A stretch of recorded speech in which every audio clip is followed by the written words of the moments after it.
santun itu gimana sih? Ratusan aparatur desa di seluruh Kabupaten Tulang Bawang mengikuti pelatihan jurnalistik hasil kerjasama pemerintah Kabupaten Tulang Bawang dan Organisasi Persatuan Wartawan Indonesia atau PWI Lampung.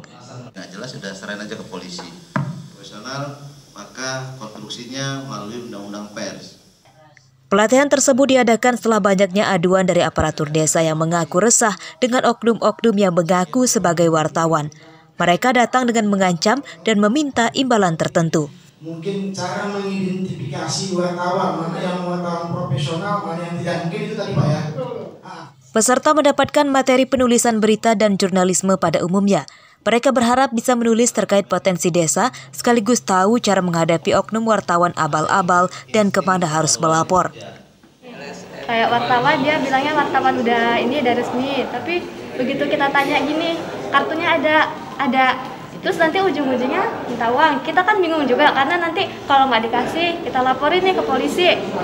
Jadi ya gitu. Nah, habis pelatihan ini jadi kita bisa ngejawab, bisa bedain mana nih yang jurnalis wartawan yang benar wartawan, mana yang cuma tadi bohong-bohongan gitu.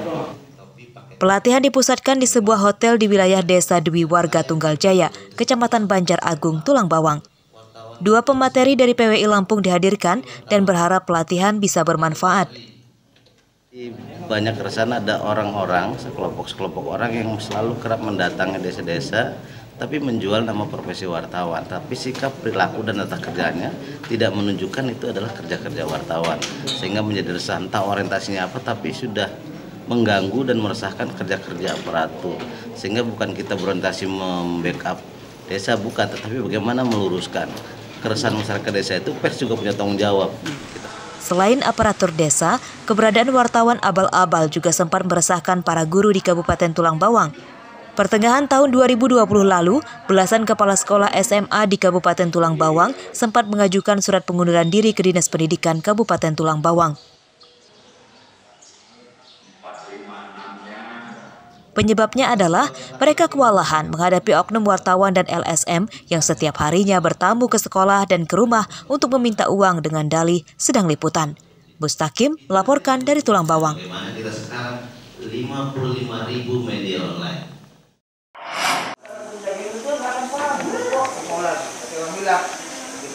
Setelah bertahun-tahun mengalami blank spot atau tidak ada sinyal, warga desa Pancurmas, Kecamatan Lumbok, Seminung, Lampung Barat, kini bisa tersenyum karena internet sudah masuk.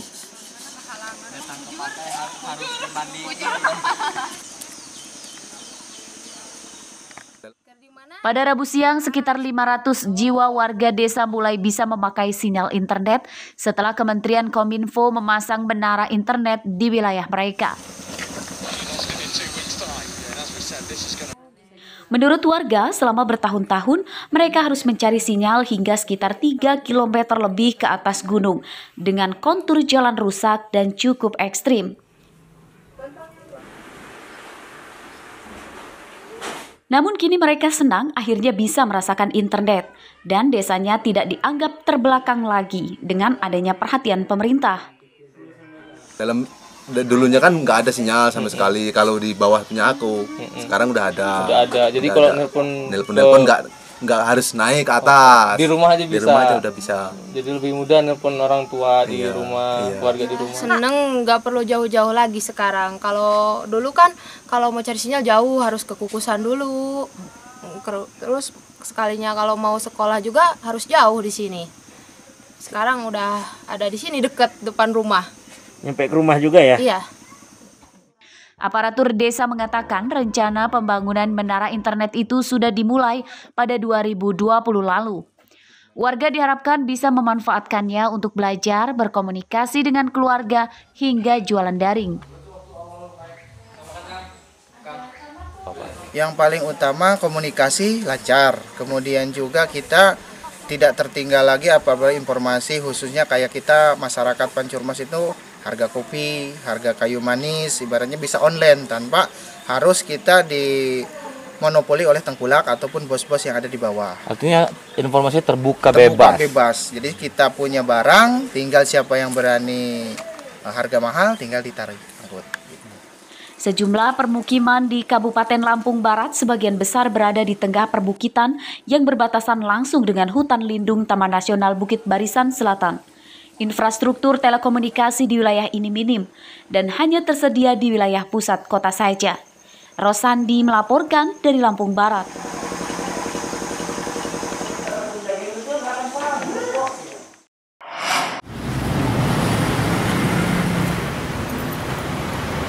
Turunnya harga telur ayam di pasaran rupanya tidak berpengaruh pada omset pendapatan pengusaha rumah makan. Sebab, telur ayam diakui para pedagang bukan menjadi menu makanan utama yang dicari pelanggannya.